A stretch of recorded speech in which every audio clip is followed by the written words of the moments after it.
Families, you can't live with them and you can't get them to stop texting passive aggressive Bible verses.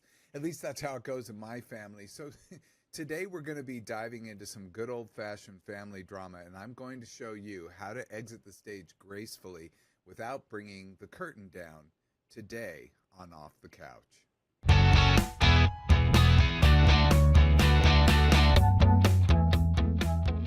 And welcome to Off the Couch with Dr. Greg. Because growth doesn't happen lying down, I'm Dr. Greg Cason, psychologist, here with Brian Gomez, the producer. Hi, Happy Brian. Tuesday, you guys. And also with Tony Sweet on the board. Hi, Tony. Hello, hello. In a distant, remote location where only Art Bell can see you.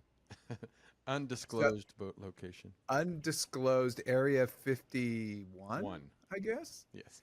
Yes. So today on Off the Couch, we're going to be diving into the dysfunctional deep end, family drama, and boundary nightmares. And spoiler alert, just because they share your DNA doesn't mean they get a key to your sanity. So let's crack open the listener inbox to see what fresh emotional chaos we're dealing with today.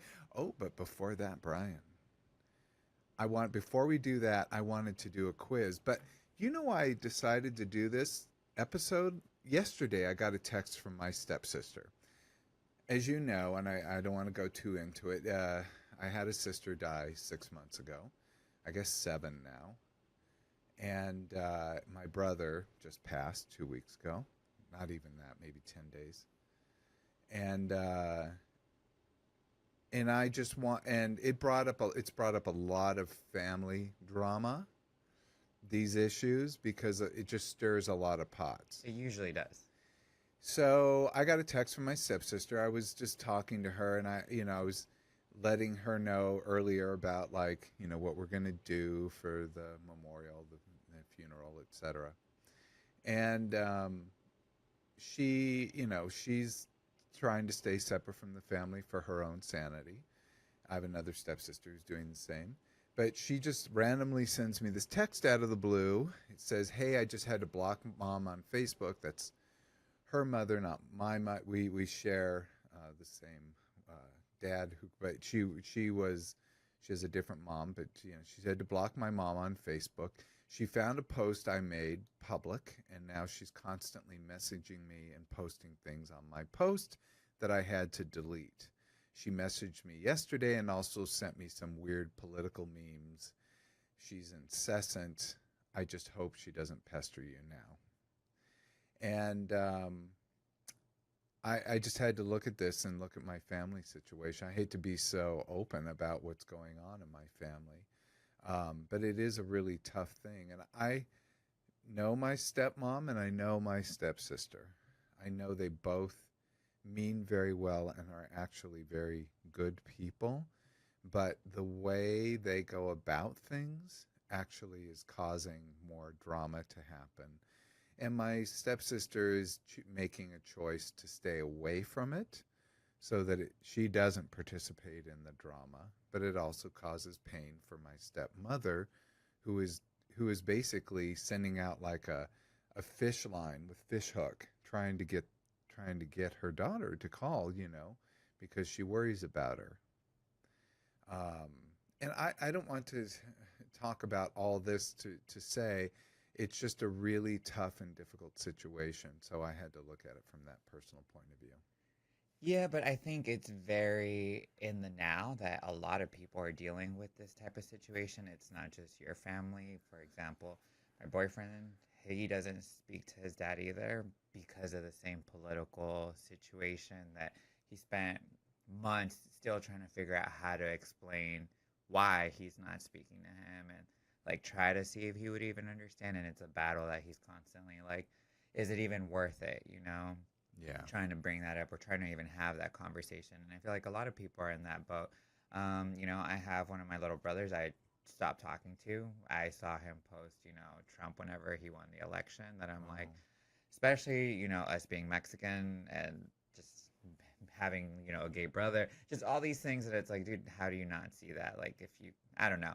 I feel like the political climate right now is a lot more serious than it ever has been. That We have to separate ourselves for our own sanity, like it sounds like your sister's doing. Right, and I don't think hers is necessarily political. I'm sure that she did mention that, so it probably rubbed her the wrong way, whatever it was she received. And she didn't even detail what it was she received.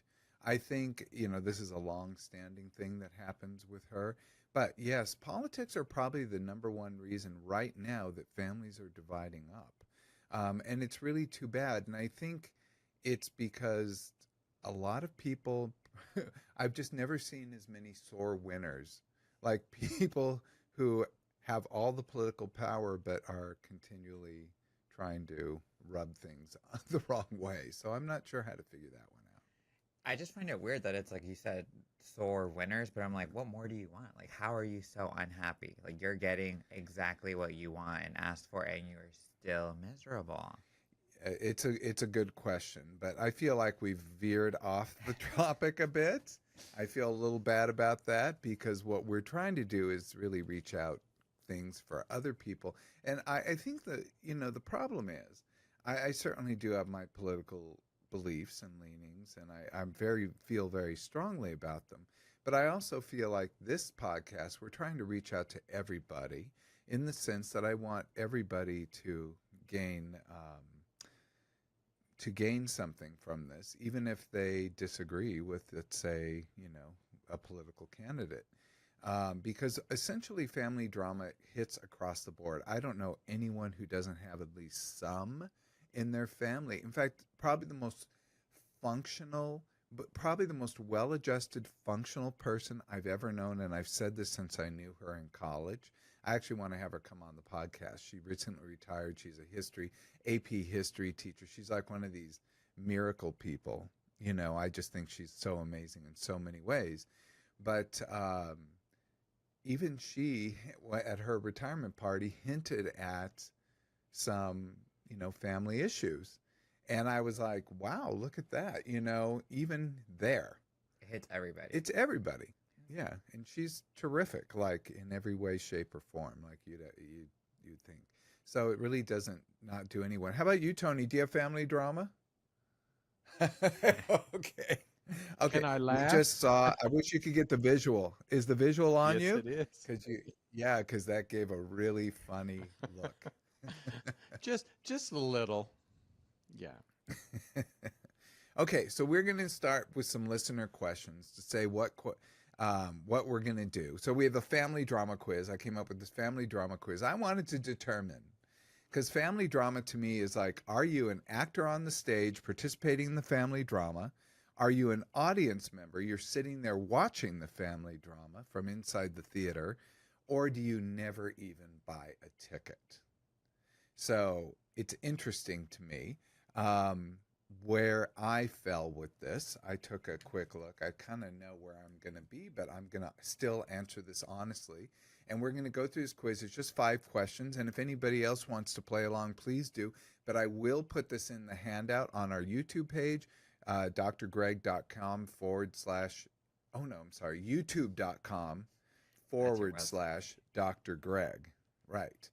And /Dr. Greg, and you go there and you go to this, the family drama podcast we're going to do for Off the Couch. And then I'll have a handout there automatically download with this family drama quiz, as well as tips to help you out. So, okay, let's dive into the quiz. What is your role? Are you the participant actor on the stage? Are you an audience member? Or do you never even buy a ticket to the drama? So question 1, when family drama erupts, when family drama erupts, what's your first instinct? A, grab the popcorn and watch silently. B, jump in with advice, yelling, or defense. Get the front row, center stage. Or C, casually mute the family text chain and go for a walk. So it's grab the popcorn and watch silently, jump in with advice, yelling, or defense, front row, center stage, or casually mute the family text chain and go for a walk. Okay. Well, okay. I had to answer honestly. Okay. There we go. Okay. Question 2. Your mom calls You got it, Tony? Did you write it down? Okay. Question 2. Your mom calls you in tears about something your brother said. So this is your mythological brother, like, I know. So, just think about whatever. So let's say your mom calls you in tears about something your brother said. You, A, listen and nod, stay neutral. B, immediately call your brother to fix it or argue your side. Or C, suggest therapy, meditation, or a good Netflix show and exit the conversation. So that's A, listen and nod, stay neutral. B, immediately call your brother to fix it and maybe argue your side. And C is suggest therapy, meditation, good Netflix show, and exit the conversation. Question 3. At family gatherings, how do you usually leave? Is it A, exhausted from witnessing the chaos? B, exhausted from being part of the chaos? Or C, relaxed because you left early or didn't go? So A, exhausted from witnessing the chaos. B, exhausted from being part of the chaos. Or C, relaxed because you left early or didn't go? Oh, that's a tough one for me. Okay, you got that, you guys? Yep. The question 4, when someone criticizes you in the family, it's a big one for me. When someone criticizes you in the family, you A, stew on it quietly, replaying it in your head. B, you clap back instantly, loudly, and dramatically.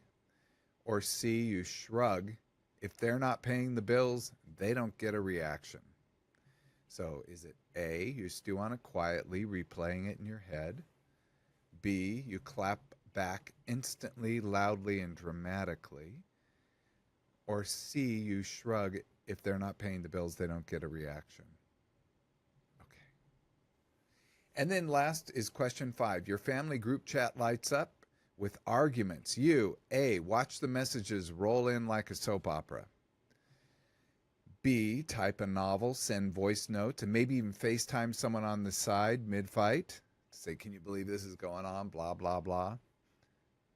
Or C, leave the chat on read and go live your best life. So, question 5 again. When the group chat lights up with arguments, you A, watch the messages roll in like a soap opera. B, type a novel, send voice notes, even FaceTime someone mid-fight. And C, leave the chat on read and go live your best life. I was a little all over the board. Brian, what do you have? You want me to go through all of them real quick, or? Yeah. Well, what do you say? A, B, or C? What do you have? Mostly A's, mostly B's, or mostly C's? There's one A. Mostly C's. Okay, mostly C's. We're going to say what that means in a second. Tony, what do you have? 1A, 2 C's, and 1 B. Actually, no, sorry. 1A, 2 C's, and 2 B's. 2 C's and 2 B's. So you're kind of a BC person? Because I put 2 C's, 3 A's, but one of my A's, it was kind of a half C. Like I literally could be both. And that question was, by the way, number 3 at family gatherings, how do you leave? Depends on the gathering. There have been gatherings I've left it exhausted from witnessing the chaos. Just wanted to get out of there. And C, most of the time I think I leave relaxed. Like I'm fine. Like that's okay. In fact, my family doesn't get very dramatic on holidays. That's one thing I hand it to my family with, is they just literally don't have much drama on holidays. I've witnessed like one time. There's a fire starter in my family who starts fires constantly, and that fire starter was in there that one year. So that one I left exhausted. And I didn't participate. In fact, I was a very unwitting participant. Somebody asked me a question came in the other room. I was watching TV with kids, asked me a question. I answered the question like, did this happen? Do you remember this happening when you were kids? And I was like, yeah, I do. And then that person flipped out and stormed out of the house etc., etc. No part in it at all. I had no part in it. I didn't even know the drama was happening until that moment, until after that moment. Like, what just happened? But what I did do is I did the very thing that you're not supposed to do. I said the fact rather than the story, which they would rather believe. Does that make sense? Yeah, for sure. Okay. So, because I was just being asked a direct question. Yeah. Do you remember this? Yeah, I do. Yeah, that absolutely happened. Anyway, it was here nor there. Now, if I were listening, I would die to know what the story was. The bottom line was, I won't say which family member came in and said, an authority figure within my family came in and said, "Do you remember? Your sister says that coming from the kitchen, your sister said that I used white gloves to check on if there was dust after you guys cleaned. Do you remember that as kids?" And I was like, "Yeah, absolutely, I remember that." Right. And because that didn't play well. Got it. Well, because the person who said it didn't want to believe that they Had 'cause done that. that looks bad. Well, when you want to believe that you are more saintly than that, then perhaps that is the problem. So yeah, no, it was a big giant storm out. It wasn't just a little one. It was a take extra people. We're leaving. How dare you? I'm like, what? Yeah, no, I had nothing to do with it. Okay, so let's score your role in the family drama. Mostly A's. So I'm straddling between A's and C's. I'm telling you, but I will, if I had to pick one, I'd be mostly A's. Mostly A's are audience members. They're in the cheap seats with a bag of popcorn. They watch the chaos, maybe vent to friends about it, but rarely intervene. And that is true. I rarely intervene in the chaos or the drama. In fact, my family asks me to a lot, and I won't do it because I just won't. Mostly B's, participant actor. This is the person. They are one of the actors on the stage. So congratulations to them. They actually earn their place in the tragicomedy of the family drama. They're in the middle of every scene, whether they mean to be or not. So you had that a little bit, Tony. And then mostly C's, which you also straddled, and I straddled, and Brian is fully. He doesn't even buy a ticket. Brian, you have mastered the art of detachment. The family drama happens in another universe, and you're sipping a latte in peace. Yep. So for me, the backstory about it, it's like I left home right after high school. So I technically, if there is drama, they know very well not to come to me with it because I'm not at home. My family's in Texas. So me not being there physically I feel like gives me no right to voice any type of opinion on what's happening because I'm not there. It's a lot going to be he said, she said kind of situations of like whatever is happening, And even if they do tell me, I can't do anything about it. Again, I'm technically not in the picture. I'm not growing up with my family there. I mean, I live in LA. Like, it's been years, and even when I do go home, it's for like a weekend and it's for like a wedding or something. And even then, I'm like, I don't associate, like, I couldn't wait to grow up to not have to deal with family members that I could not stand as a child. And I could see how they behaved, how they talked about other people, even like, yeah, it was just, I knew as a kid, I could not wait to detach and become an adult just so I would never have to deal with those people ever again as an adult. I will tell you, I share that because when I was a kid, all I wanted to do was to be an adult. And I remember going to college and I felt free. I did. And it's not that I lived with my mom and she was wonderful, a single mom, and really did a lot of amazing things. It was that I wanted to be an adult. I wanted to be free of, all the things that came. And believe me, going to college, it wasn't like I was suddenly free and independent. I still had to deal with a lot of family issues, but I no longer had financial like ties, which really changed things For sure. I because love it. no longer did I owe somebody something. Where when you have to live in the home, etc. It was a whole new deal. So that's all. Oh yeah, I totally understand. That's why I couldn't wait to get up and go, so I never have to deal with those snaky. I have like on my mom's side, it's like everybody kind of talks crap about each other, or they're very judgmental in that sense, and I never appreciated that quality of them. So for me, I instantly, as soon as I left the house, I was free as a bird. I was like, this will never be something that I have to deal with because I don't owe them anything. They do nothing for me in my life. Like you said, no financial ties. I don't rely on them for anything.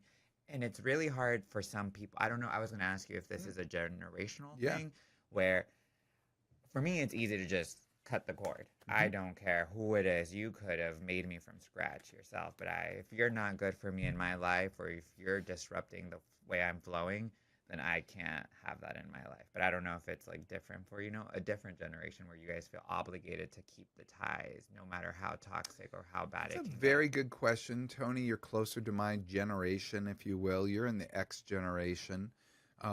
Isn't that true? Hate to give away your age, but and I exceed you. But that generation's kind of an interesting one. I think not it's enough attention has been paid to it. It's sort of like that there's an article that just came out over the weekend about Generation X and sort of the psychological disposition of it. And I thought, oh my God, I wish I had read this article when we did main character syndrome. Because the first line of the article was, have you ever heard of main character syndrome? It kind of goes into that. It says, when you believe you're the star of your own story, your own TV show, and you're directing your life as if you're the main character.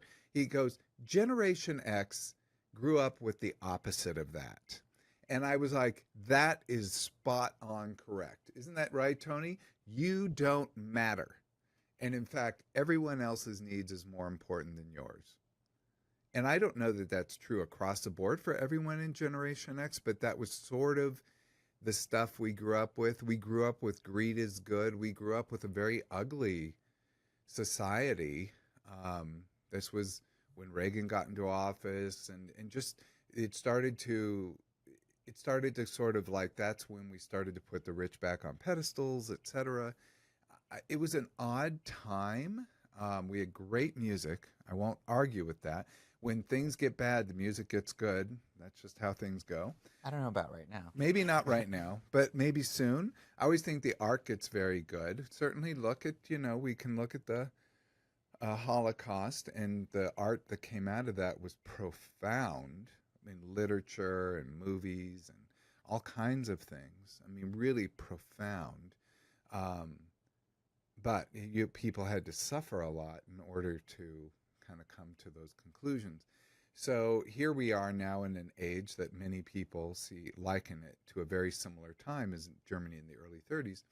And here we are talking politics. But the bottom line is the suffering that is now being inflicted upon many in our society, which it's kind of open and blatant.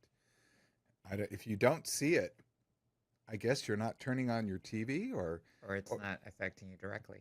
or you have an algorithm that only feeds you what you want. But probably is important to watch the local news. But anyway, that suffering will create good, will come of it. Like it's sort of like a pearl that grows in an oyster. But that pearl didn't start on its own. It starts because of a grain of sand and becomes an irritant to the oyster. So do you think your generation has a harder time cutting those ties with your family? So it's weird because you are brought up with that belief. Isn't that a belief we have, Tony? I mean, it's sort of like you have to. Or if you're the functional one, then you have Blood that. is That's thicker your than role. water. What? Yeah. No, I've heard. I mean, it's blood is thicker than water. Blood is and thicker than water. And when you were a kid, children should be seen and not heard. Did you have that one? yeah, All the time. yeah, respect your elders, Respect your elders. and Spare the rod, don't. spoil the child.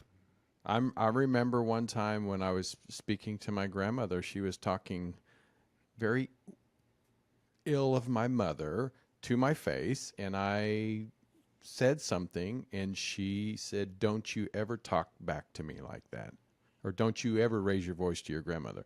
I didn't raise my voice, but I was just disagreeing with her, and so that was the time. Those are the times where, yeah, our opinion did not matter. Your opinion not only didn't matter, that it was offensive if you said it. Their opinions mattered. Yes. So it's so weird to see kids put on a pedestal now, and you're like, that's a whole different. When I hear kids talk back to their parents or talk to their parents the way they do, I'm like, you would have been knocked to the floor if we ever did that. Absolutely. And it's not like we didn't talk back. We did. We just were knocked to the floor or thrown against a wall or kicked, whatever. Yeah. I mean, it was severe punishment sometimes. I mean, I want to say I didn't experience that, but Which I don't luckily think is did. good. I'm not saying I think it's good. I'm not saying that. I'm only saying that, yes, I'm just saying there was a different world back then. And people, Yeah. in fact, I had to get a permission slip so they could hit me at school. And they made us all bring it. Did you, Tony? I had to literally bring in a permission slip. They had us check one box. No, you cannot hit my child. Didn't. Or check another box. Yes, you can. Guess they didn't even need yes. a permission slip in school when I was there. They just would. I grew up in California, so we're more progressive. I remember when I was a kid, me and a friend got in trouble at a neighbor's house. I got my butt whooped from the neighbor. Uh-huh. By the time I got home, the neighbor already called my parents, and I got my butt whipped from my parents. So I got it twice. They didn't even question, "Don't touch my son," none of that stuff. It was No, you were the guilty party. The child Yes. is always guilty. And I think the pendulum has swung too far the other way. I do too. Yeah, but so we do have to find some middle. But that was where the pendulum was then. The people who are into permissive families are going to grow up they're going to be more likely to be gambling addicts, substance abuse. They're going to have more trouble in life, etc., in different ways. And, many will be rescued because there are many people will be rescued by their own intelligence, their own wit, their own ability to handle things. I see that. A lot of young people really impress me. I can't even tell you. Like my niece and her boyfriend, I was just, I was so impressed with them in the last year. And they're young and they're just starting. They just got their first apartment, so they're in the very beginnings of life. He just graduated college. She's looking to go into nursing school. They're very impressive to me. So I look at people and I look at young people around me and I'm continually impressed with them. So that's one end, but I see the other end is that we've got some work to do in other ways as well. Yeah, because I mean, I got my ass whooped. I mean, we're Mexican, so that, rules do not apply over here.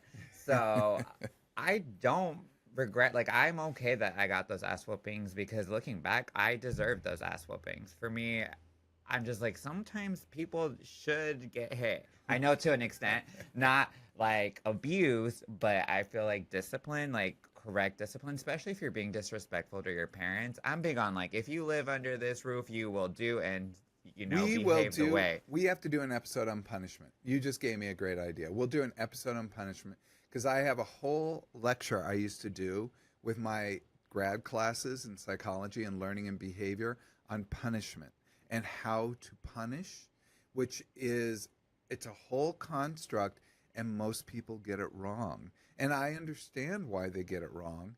And when emotions get involved, it's hard to be a dispassionate punisher. And yes, I feel like we really do need to do one on this topic because with my therapist, there'd be times when I would talk about some of the punishment and it would be reversed back into he would tell me that it wasn't just punishment, it's a bit borderline abuse, that or like traumatic that I never saw it that way and still have a hard time seeing it that way. Well, then good. Don't see it that way, is what I would say to you. And in fact, just allow the story to be what the story is for you. You don't have to see it that way. He's alarmed at the level of it. Yes. But so that, he's concerned for that, but he may not have grown up in a world where that was the case. Maybe he did. And maybe he did and he saw it as punishment, so he's recasting that story with you. Whatever the reason is, pick what works for you there. If it doesn't resonate, just don't take that aspect of it. But yeah, you can look at the facts of it. Yes, I was hit very hard many times. Yeah, and sometimes like in ways that it's like, oh damn, like that's why I would look at some situations like, okay, maybe she didn't need to hit me with that fucking cable, that. But at the same time, I don't have like ill will against my mom for like disciplining me, because when I look at what I had done, or if I talked back or disrespected her in any way, it's like culturally it's acceptable to, for us. Sadly, for me, I remember the punishments. I can't even tell you one time why. I remember the punishments, and I could detail. They can be horrific, but I couldn't tell you why. And that's the thing too. It wasn't that my mom just hit me for no reason because she was upset or like drunk, or it wasn't anything like that. It was genuine discipline on my end. And for me, that's why I was like, oh, yeah, I could see where it's a little too much, but like it wasn't for no reason, So I feel like we've gone off the rails. Again. Talking family, and I have so much stuff. I almost said a different word. So much stuff swirling around me because of family issues, because of the recent events in my life, that I had to have known this would be a difficult topic.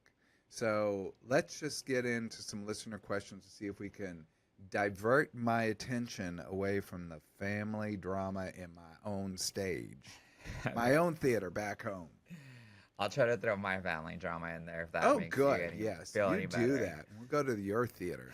All right, we're going to start with the first listener question. It says, my mom calls me 3 times a day and gets angry if I don't pick up. How do I set boundaries without being a bad child? And I think this is something you guys can shine some light on, because for me, a text message every few months and we're good.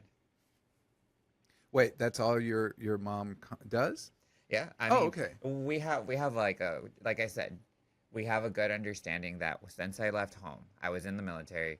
I was gone for like 4 straight years, not really home. Right. With the communication, we just never had that like, I need to call you, I need to talk to you. I think it's beautiful that some people have like phone calls with their parents every day. I think that's special. That's cool. It's just not something I do or how I Exactly right. interact with I my think this is mom. exactly right. Well, you mean you're getting at it. It all depends on the person. This person doesn't want to be called 3 times a day. It doesn't matter if person B loves talking to their parent 3 times a day. I used to know a guy like that who was very, very successful, very like top of the line business guy. This is this is somebody I used to know years ago, and he talked to his mother at least once a day, but usually more than once a day. So he was that guy, and he loved it. Like that was his best friend. So for him, that was a good reality. So it depends on who you are. This person doesn't want to talk to their parent 3 times a day. So there's something going on here. So what do? What do you think it is? Couldn't be easier. This is set boundaries. And you set boundaries in a particular way. So you have to think of boundaries are like if you're a nightclub and you need a bouncer to keep out of the bad elements. So boundaries will be like your enforcement guy. Boundaries are the rules that you set. But you can do that in a much more finessed way by setting limits. And limits are a little bit different to me than boundaries. That's where you start to set rules like, hey, Mom, I love talking to you, but 3 times a day is really hard for me. Like, make it about you. Always make it about you. It's really hard for me. Can we just talk once a day? And if you really want to be particular, you can go, look, 5 o'clock really works for me. So let's check in at 5 o'clock every day. If you don't want to talk to your mom, if you want to go from 3 times a day to 1 time a week, then you say that. As much as I love you, that's too frequent for me. You can send me a text to let me know how you're doing. That's a good way. You can just, and I can just heart it or like it or give it a thumbs up so you'll know I read it. Or if you want to call and leave a message on my machine or, on my voicemail, you can do that, but please don't expect a response. You can set rules, and those rules, those limits will keep you from having to be a bad guy every time. So being the bouncer who's constantly rejecting. Okay, but without being the bad child, like, what if you have one of those parents that guilt you into it, or want to be like, oh, you hate me, or like. Boundaries don't equal bad child. Boundaries do not equal bad child. That is a false equation to say that boundaries equal bad child. Bad child to them is healthy adult to you. So if they're giving you that guilt trip, and they will, probably every question we do, I'm guessing already in advance that someone is going to get hurt in the process. And that's just something you can't prevent, right? It is something you have to follow through on. There's an old song. Do you remember this song, Tony? It's cruel to be kind. Who did that? Nick Lowe? It's cruel to be kind in the right measure. So it was basically saying when you're too kind, like in a relationship, that actually is cruel because you might be leading somebody on. But it is also kind sometimes to be cruel. Like it's sometimes kind to say, look, I can't talk. And it hurts me. As much as I love you, it hurts me to talk as frequently as we do. And then the person will feel rejected. So that's why, you're going to have to deal with those hurt feelings. And if you're a people pleaser like myself, that's not an easy thing to do. Gotcha. I'm just in my head, I'm like, seeing how I would do it. Because with like my birth mom, we don't really talk that much. But it was that situation where when she would call, it would infuriate me. Like, I would just see her name pop up on my phone, and I was instantly pissed off to where I had to tell her I couldn't really talk to her. And it sucks because it's like I didn't want to hurt her feelings, like that's still my mom at the end of the day. But it was literally it would ruin my entire day to see her name pop up on my phone. That it got to the point, and yeah, the way I said it wasn't as soft as I should have said it, because I ended up having like an outburst and yelling at her to have my way. That's not the cruelty that's kind. No, no, but I have an issue where if somebody can't hear what I'm trying to explain to them, I instantly go into like a yelling mode to where I'm going to scream it into you. And we've all been there with our families. I was recently there with my family like 100 times over. So I get it. I totally get it. That's why I was just replaying that in my head. I'm like, oh, God. Let's go to the next one. Okay. I'm worried about time. We've okay. so much. So the next one. My sister borrows money and never pays me back. Last week she asked again for $500. How do I finally say no? Okay. Does this person have a name? No. Okay. So, but I know it happens with a lot of people in their family. Bank of You is closed. Bank of fill in your name is now closed. It's your fault, by the way, for constantly lending the money. You lend the money, you basically become that person's cash machine. That person borrows money and never pays it back. When they say borrow, they mean give, but they will usually say, I'll pay it back this time. Don't worry, I'm keeping a tab. They'll say 100 things, but it won't come up. So this is probably an important one to say, I appreciate you say that, and once we get all my debts paid up, then I can't lend you a penny more. And that's what you would want to say to them. And if they do pay all their debts, then you can remake that decision. But I would say until that's done, the bank is closed. Okay, so I have a little twist because I have a friend who's dealt with this. Yeah. But it's their parent, and their parent has like a gambling addiction Oh, on I top of it. thought you were So talking- no, oh my God, no, somebody else. I'm not gonna give too much details because it's very like it's not it's a personal story, but it's like their parent has a gambling addiction and is constantly asking for money and money and money. And my friend can, but it's like it's been so many times and the parent never pays back, and Right. it causes I've never friction. seen better manipulators than gambling addicts. I And mean, it's- they're better than substance abuse addicts or almost any other thing. Gambling addiction is so difficult, and I've never seen people play other people better than someone who has a gambling addiction problem. So, My sister is a gambling addict do you see that, Tony? Do you see that dynamic? for years. For years. And- In fact, she's in trouble with. She took over my dad's as the executor before I did, and she ended up stealing almost $30,000 out of his checking account. And she honestly, in her mind, she does not see why everybody's mad. And in fact, she may go to jail because of it, but she still doesn't understand it. Yeah, and I always wonder if they really don't understand it or won't understand it because they have a Yeah. belief about who they are, and they believe that, oh, I'm going to pay it back, or I just need this next win, or I'm doing it for the family. I've heard this from gambling addicts before. I'm doing this because I want to turn this $1,000 into $10,000, and I'm going to give everybody, a bigger chunk. Like they literally will say things, almost fool themselves into the reason Mhm. to be able to gamble. She still gambles. Yeah. She still Yeah. gambles. So, And how did you handle it, Tony? well,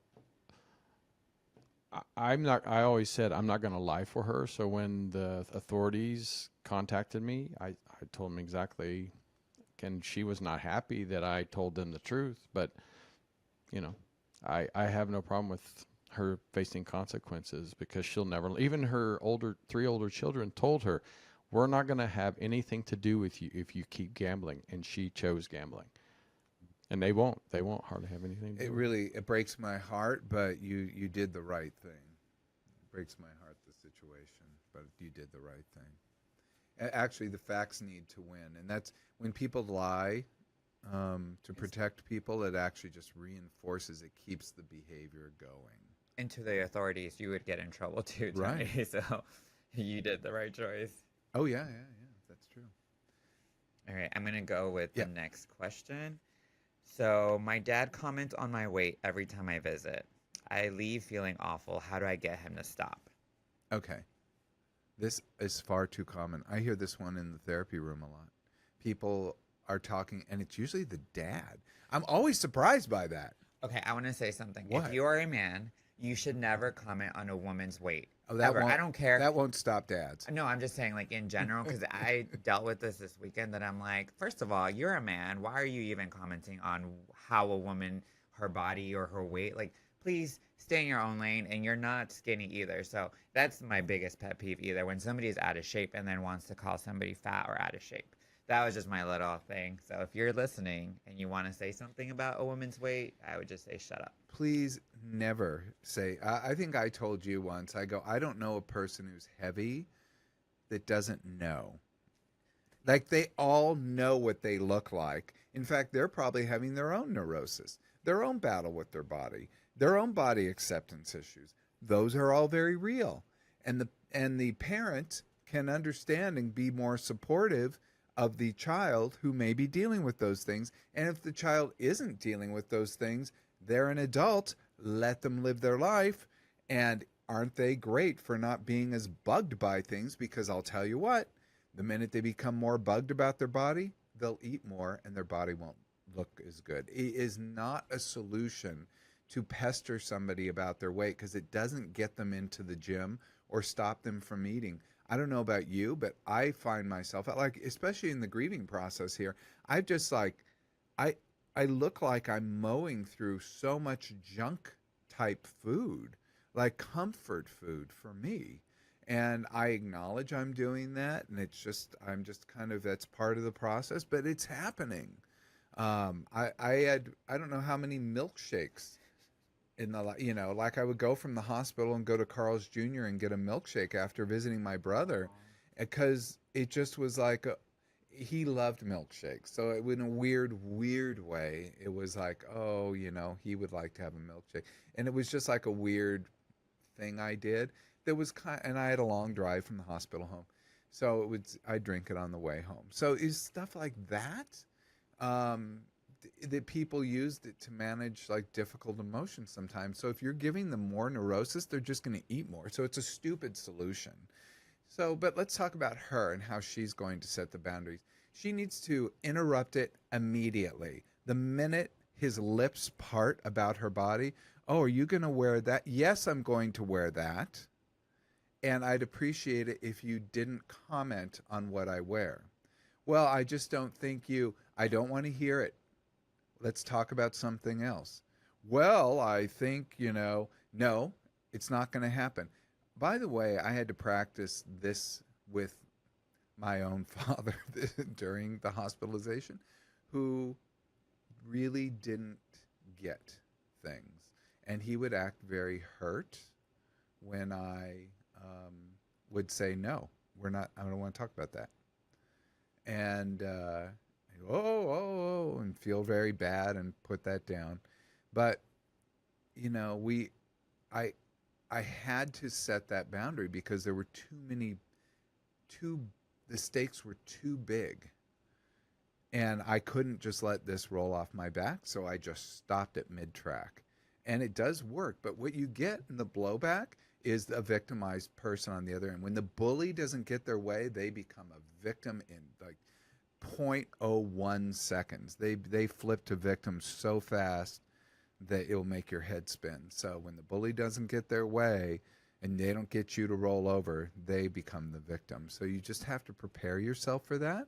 And you can, if you can be nice about it and the person doesn't flip to victim, which is good, then you can just say, I just really would rather talk about something else. And then when they do talk about something else, you could say, and the award for best, for most wonderful time today goes to you because you didn't mention it for a whole hour there or something. I don't know. That's passive aggressive, but you could have a little fun with it if you wanted to. Okay. Let me do one more. One more. Okay, I want to see which good one we could do. Oh, God. Okay, this one's good. My brother and his wife bring their kids to my house and let them destroy everything. I don't want to ban them, but I'm losing my mind. Help. These are these Gen Z parents. Gen Z, Gen Millennial, whatever. I don't know. These permissive parents we keep talking about. One thing what? Oh, no, I'm just saying because kids are a sensitive topic. So I wouldn't know how to even say this without being like, I'm going to beat their ass and your guys's. You could say that, but I don't know how well that would go over. What you can do, number one, is understand that a lot of parents who did grow up in a more restrictive environment seem to have slingshotted or the pendulum has swung entirely the other way. And they're trying to be these perfect parents who treat them like little adults as opposed to little beings that they're trying to mature into a fully formed human being. So if they are too permissive, by the way, parents need to know everybody doesn't like it. I remember Paul Lynde. Do you know who Paul Lynde is? You don't, Brian. He was a Center Square in Hollywood Square. He was funny. I mean, this guy is funny.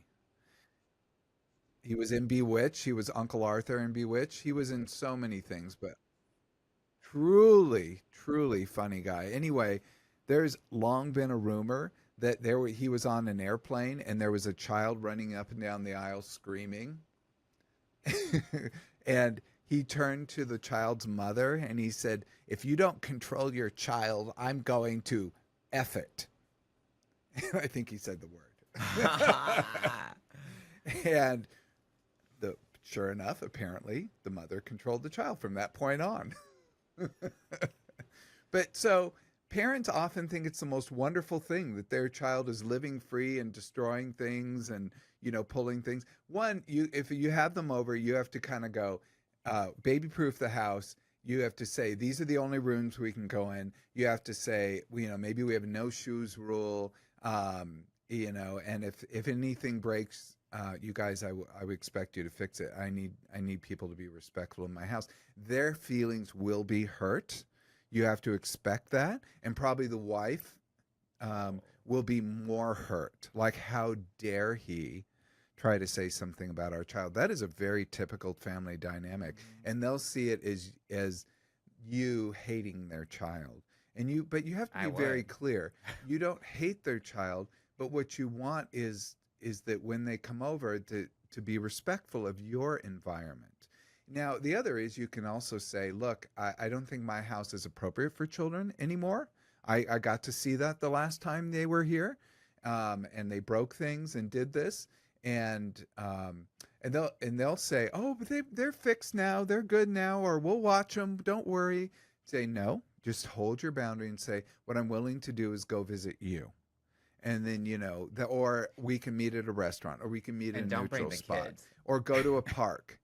Well, you could do that too. But if, assuming, say you want to see the kids, but you just don't want them in your house, and that's going to hurt. Now, one thing is, I said we're going to hurt everybody on, because this is just how it goes, that you're going to hear for probably, I don't know, 6 more months, maybe a year, maybe 6 more years, I don't know, that probably, especially from wife, maybe sometimes from brother, is going to say, oh, well, you don't like people in your house, and you're going to be tempted to clarify, I don't like people, monsters in my house. Yeah, like da da da da children. da.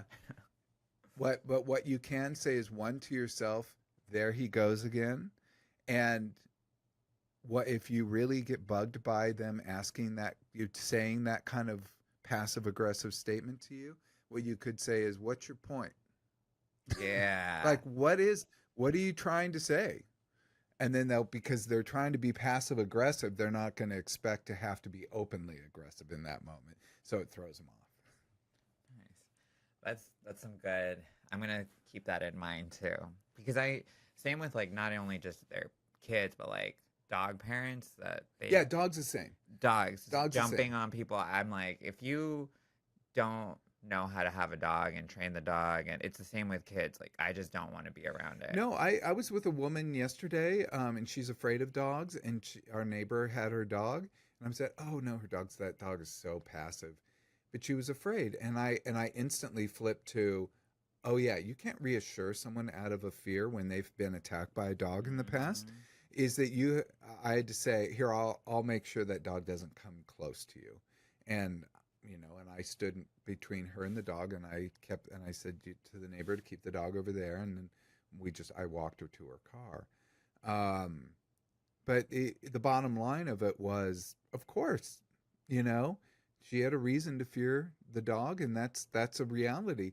I told you about our dog walker, didn't I? I think I thought we talked about it in the last show, but really quickly, is the dog walker in my neighborhood who walks dogs all the time, and she fosters dogs. This is a dog person. I mean, she's a hardcore dog person. I think she has a tattoo of a dog. She is hardcore, and she takes these rescues, and she nurses them back to health and finds home for them. So she's very dedicated to this. And I see her all the time, and she one day had a sling, and I said, oh my God, what happened? Apparently there was a guy who had 2 little dogs off leash. Now she takes tight control of her dogs. She keeps them on leash. They're tough dogs. If she sees you walking down the street, she'll cross to the other side. She controls them. But those 2 dogs off leash went up after her dogs, and she said that it pulled, and she hit the ground, cracked open she broke her arm and her wrist and something on her face. I mean, it was a whole nasty thing.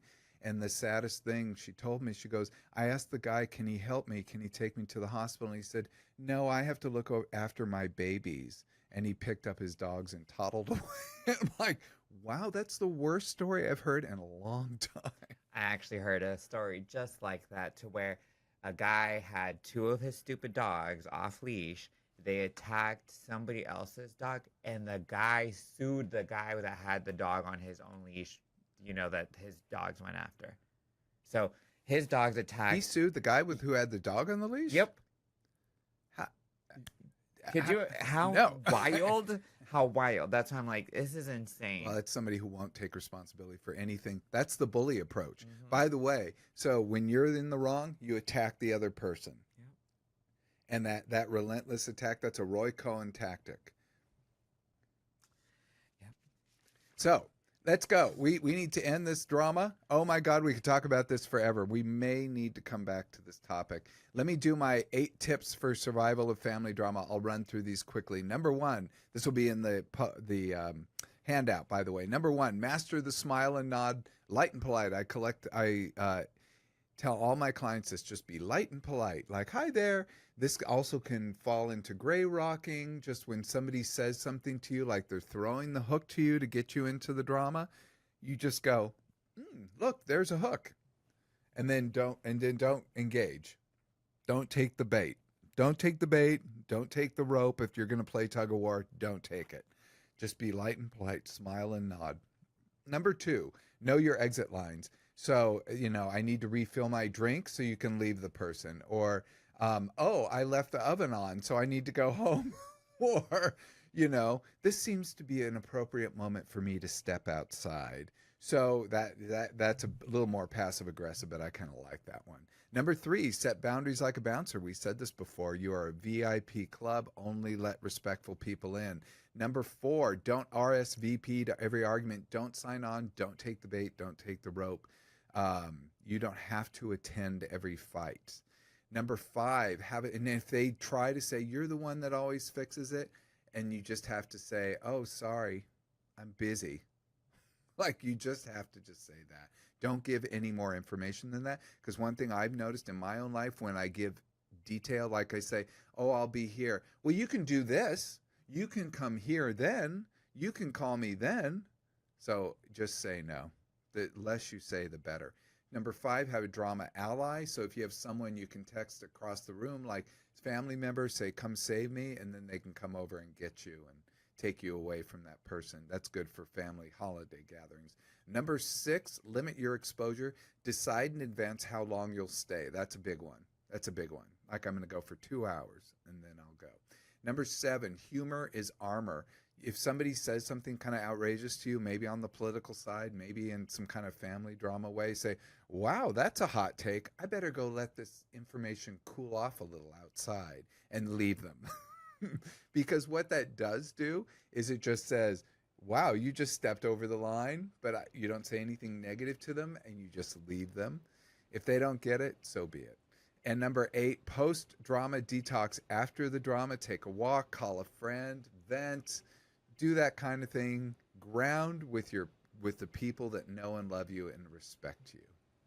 Good? Good. And that's our family drama for today. I know we're really right at the end. Remember, boundaries are like Wi-Fi passwords. If you give them out too freely, everyone's going to drain your energy. So remember, you set boundaries, set limits, and then you can have a much better life. Thanks for hanging out on Off the Couch with Dr. Greg. If you survived this episode without texting your mom a passive-aggressive emoji, consider leaving a review or sharing this with someone who really needs it, really needs a little boundary boost. And see you next time, preferably from a safe emotional distance. Don't forget to rate, review, and follow Off the Couch with Dr. Greg on Apple, Spotify, or wherever you listen. Links are in the handout. If we have any studies, I'll look for something. And quiz and tips. Hit me up on the socials at Ask Dr. Greg. This is Dr. Greg, Brian, Tony Sweet, bidding you farewell until next time. Be present, be flexible, and be kind.